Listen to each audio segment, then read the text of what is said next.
In the name of the Father, and of the Son, and of the Holy Spirit. Please be seated.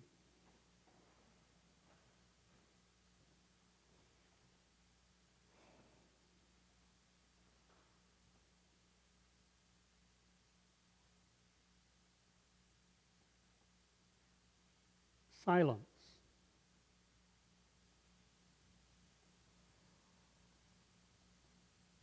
I'm convinced that we don't have enough silence in our lives.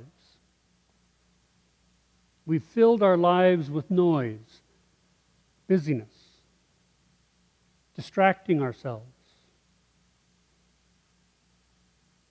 And it ruins our ability to think, I think, if that makes any sense.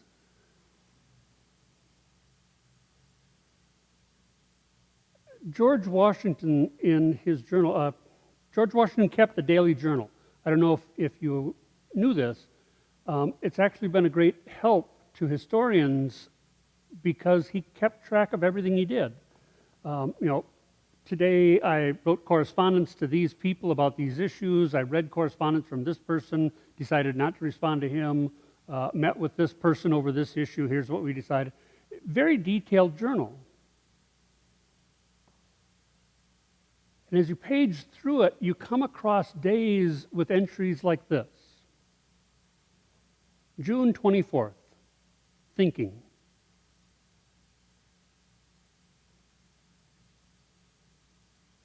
That was it. That was the entire entry for the day. Thinking. When was the last time you spent a day just thinking?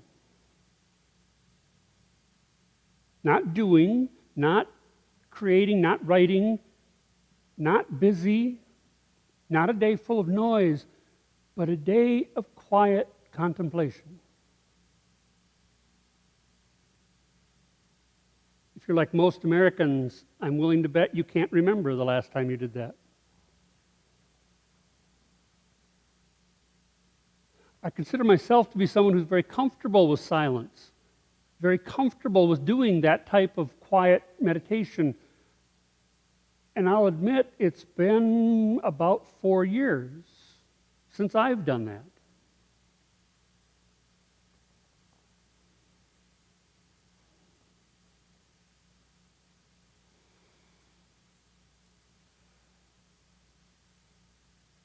We've become uncomfortable with silence. Anytime you've got a large group gathering and the person up in front, the person at the podium or at the head table or the dais or whatever stands up and doesn't do anything, our first thought is, what's gone wrong? Instead of just breathing in the silence.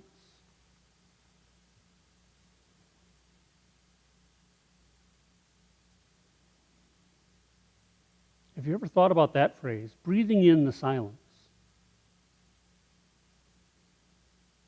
Breathing and that sense of quietness that comes from silence are intimately connected. I've done deep breathing exercises for close to 4 decades now. And it was at least 2.5 decades into that time period before somebody explained to me what's really going on in my body when I do them.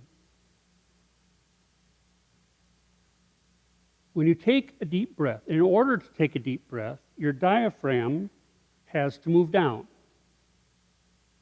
It's the only way you can fill the bottom of your lungs up. Your upper lungs, your chest can expand to fill that area, but the lower part of your lungs, that deeper part of your lungs, fills by the diaphragm moving downward. Right below the diaphragm are all your abdominal muscles. If they are tense, the diaphragm bumps into them and can't move down.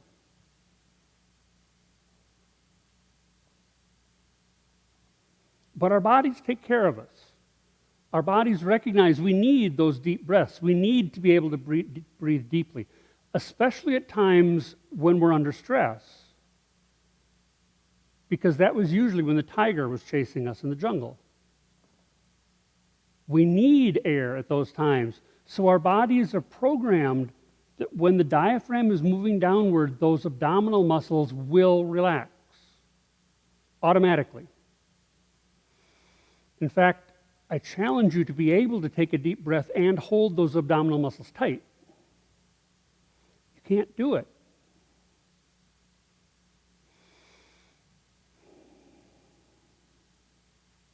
And when those abdominal muscles relax, an amazing thing happens. The other muscles of your body respond.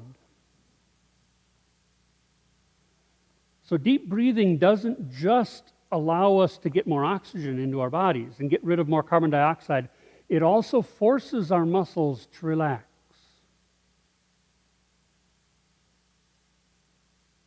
To be calm.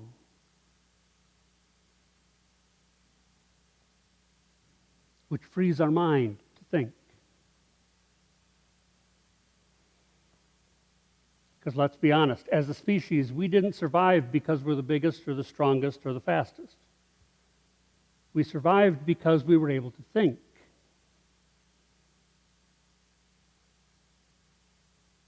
And when we're panicking, we can't think. So we need to breathe in that silence, breathe in the relaxation to our bodies, to free our minds to think. It's breathing in that silence, that quietness, can allow us to get perspective. It can allow us to recognize the spiritual in the everyday. It opens possibilities for us that we hadn't recognized before.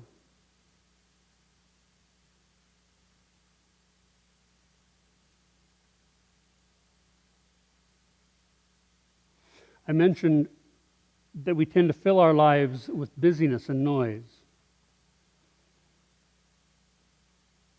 One of the things I think we do is we've convinced ourselves that we have to know the news immediately. We have to know what's going on now.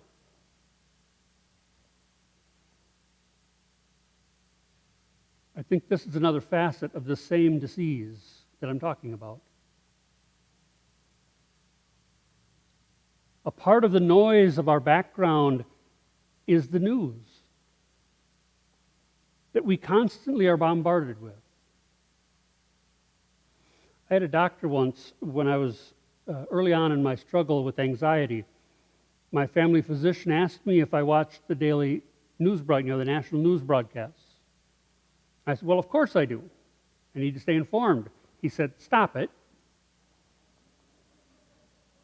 They give you the worst 5 seconds of the worst stories of the day, and that's all they give you.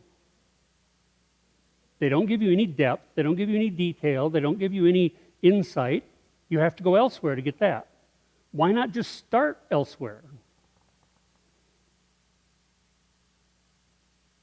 That was 20 years ago now. I haven't watched a national news broadcast since, with a couple of special event exceptions.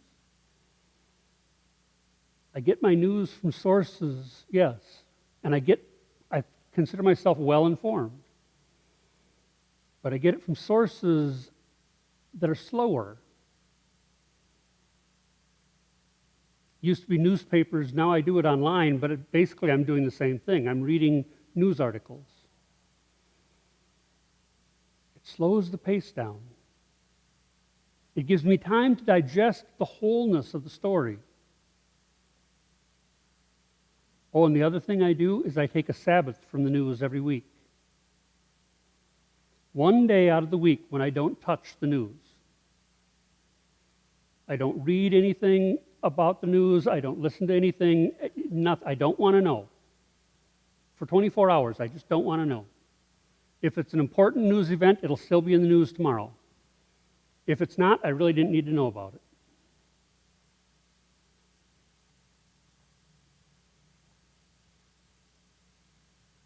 Sabbaths are not just about resting our body. They're also about resting our mind and our soul. Take time in your life to create spaces of silence. to open up possibilities. Because that is ultimately what we're doing by creating that silence, by creating that space. We create an undefined space in which creative things can happen.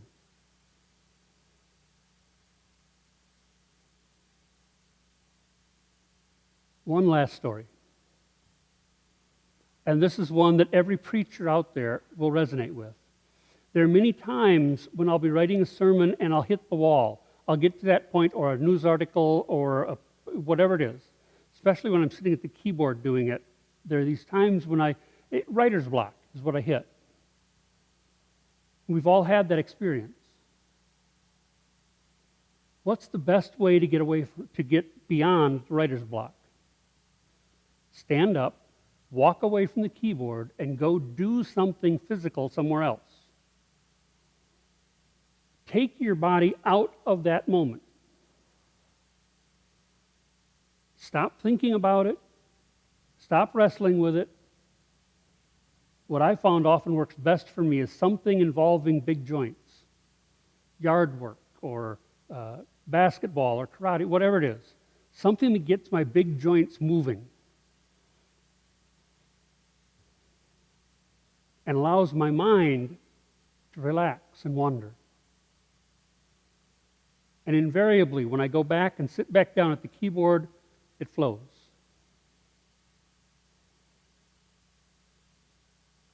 By allowing silence to enter in, we allow that space to be created. And that space is the opening for the Holy Spirit to guide us, to lead us, to help us, to comfort us, to show us that we are loved.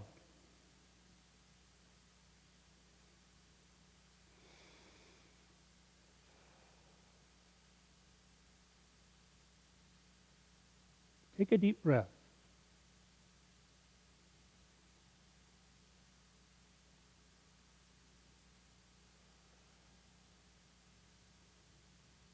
And rest in the knowledge that you are the beloved of God.